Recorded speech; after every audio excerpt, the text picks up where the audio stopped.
हर हर महादेव। शिव गुरु के चरणों में प्रणाम, माँ पार्वती के चरणों में प्रणाम। हे गुरु भाई बहन, आज मैं फिर रोज की तरह एक बहुत सुंदर कथा लेके आया हूँ, जिसे आप ध्यान से सुनिए और समझिएगा। एक सेठ था जिसकी पत्नी का नाम निर्मला था। निर्मला कभी भी पूजा पाठ नहीं करती थी।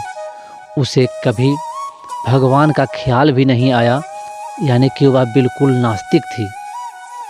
वह घर का मालकिन थी, इसलिए उसके घर में कोई भी पूजा पाठ नहीं करता था। उसके 2 बेटा भी था, तो वह बड़ा भी हो चुका था, लेकिन वह कभी भगवान का नाम तक नहीं लिया। एक दिन सेठ बोला कि सुनो निर्मला, आज तो तुम पूजा पाठ नहीं कर रही हो। कल हो सकता है कि हमारे जब बहू आए और वह पूजा पाठ करने वाली हो तो फिर क्या करेगी। तो निर्मला बोली कि देखिए, जो घर का नियम है वह नियम से उसे भी रहना पड़ेगा। मैं पूजा पाठ नहीं करती हूँ, हमारे घर में पूजा पाठ नहीं होता है, तो वह भी यदि इस घर में आएगी तो उसे भी पूजा पाठ छोड़ना होगा। और ऐसा ही हुआ। उसके बड़ बेटा का जब विवाह हुआ तो उसकी बहू आई, जिसका नाम राधा था। राधा वह पूजा पाठ करती थी, भगवान शिव का परम भक्त थी। उसका काम प्रतिदिन पूजा करना है, उसके बाद ही वह खाना पीना खाती थी। राधा जब अपने ससुराल में पहुंची तो सुबह होने के बाद वह सबसे पहले शिव का पूजन के लिए पूजा घर खोजने लगी। उसे नहीं मिला तो अपने सास से जाके बोली कि माँ जी, पूजा घर किधर है, आप पूजा पाठ कहाँ करती हैं। तो निर्मला ने बताई कि देखो बहू, मेरे घर में कोई पूजा पाठ नहीं होता और न ही कोई पूजा घर है। तुम्हें यदि ठीक से रहना है तो तुम्हें भी पूजा पाठ छोड़ना होगा। हमारे घर का जो नियम है उसी नियम के अनुसार चलना है। तो बहू बोली कि माँ जी, भगवान तो सभी के लिए हैं, वह सबका भला करते हैं। तो निर्मला कही कि हमें भला आला से कोई मतलब नहीं है।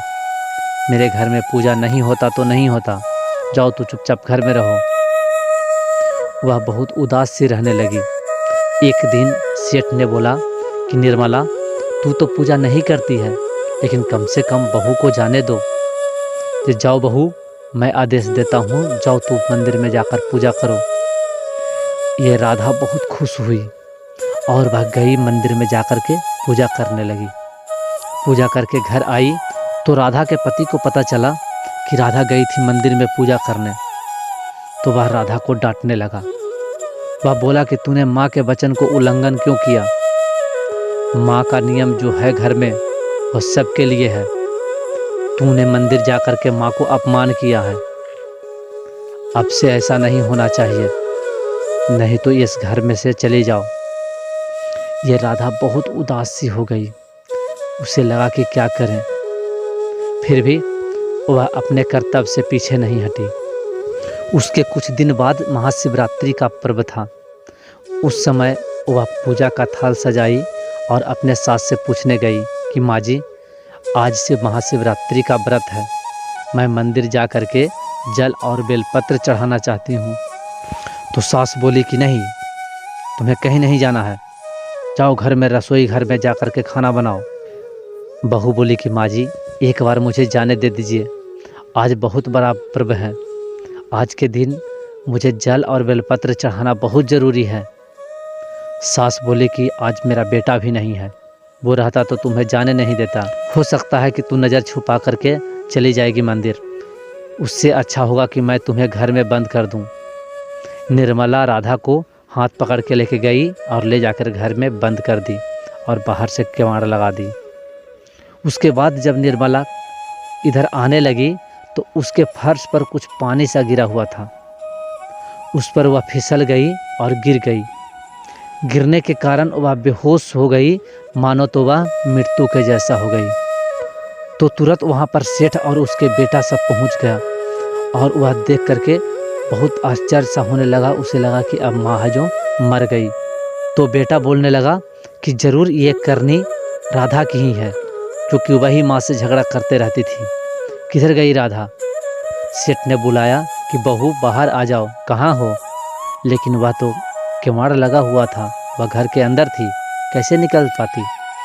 तो गया सेठ और जाकर के वह गेट खोला तो अंदर से राधा दौड़ती हुई माँ माँ करते हुए अपने सास के पास पहुंची। वहाँ देखती है तो सास के माथा से खून निकल रहा था। उसे शिव पर बहुत विश्वास था। वह सोची कि मेरे साथ ऐसा शिव नहीं कर सकते। वह तुरंत दौड़ती हुई गई मंदिर और मंदिर में जा कर के वह रोने लगी, हाथ जोड़कर शिव से दया मांगने लगी। बोली, हे शिव, आप मेरे सास को क्यों मार दिए? मैंने क्या गलती की थी? यदि वह सास मर जाती है तो मैं भी यहीं पे मर जाऊंगी। वह सर पटक पटक कर वहीं पर प्रार्थना करने लगी और बोली कि जब तक मेरी सास नहीं ठीक होगी मैं भी यहाँ सर पटक के मर जाऊंगी। और वह सर को पटकने लगी और रोने लगी। उसी समय शिवलिंग से एक प्रकाश निकला और निकल करके निर्मला के माथा तक गया और उसी के साथ बिल्कुल निर्मला ठीक हो गई। जैसे ही ठीक हुई तो वह सबसे पहले अपने बहू को खोजी कि मेरी बहू राधा कहाँ है। सबने बताया कि वह मंदिर गई है तुम्हारे लिए प्रार्थना करने के लिए। तो निर्मला भी दौड़ती हुई मंदिर में आई। उसके साथ सेठ जी और उनके बच्चे बेटे सब वहाँ पर पहुँच गए। वहाँ देखती है कि राधा आंख बंद करके रो रही है और शिव से प्रार्थना कर रही है। यह देखकर निर्मला को लगा कि मेरे घर में बहू नहीं लक्ष्मी आई है। इसी की कृपा से आज मैं बच गई, नहीं तो मैं मर जाती। वह बोली कि बहू राधा उठ जाओ, मैं ठीक हो गई। यह सुनकर राधा आंख खोली। अपने सास को जिंदा देखकर प्रभु के हाथ जोड़ करके धन्यवाद की। बोली, हे प्रभु, आपके कृपा से मेरी सास ठीक है। तो सास बोली कि बहू, मैं तुम्हें पूजा नहीं करने देती थी। तुम जब पूजा करती थी तो मुझे बहुत दुख होता था क्योंकि मुझे भगवान पर विश्वास नहीं था। लेकिन अब से मैं तुम्हारे साथ पूजा करूंगी और भगवान को प्रतिदिन जल चढ़ाऊंगी और सोमवारी व्रत ये सब पूजा पाठ करूंगी। और उनके बेटे सेठ जी ये सब हाथ जोड़कर शिव को प्रणाम किए और उस दिन से सास, बहू और घर के सभी लोग शिव का पूजा करने लगे।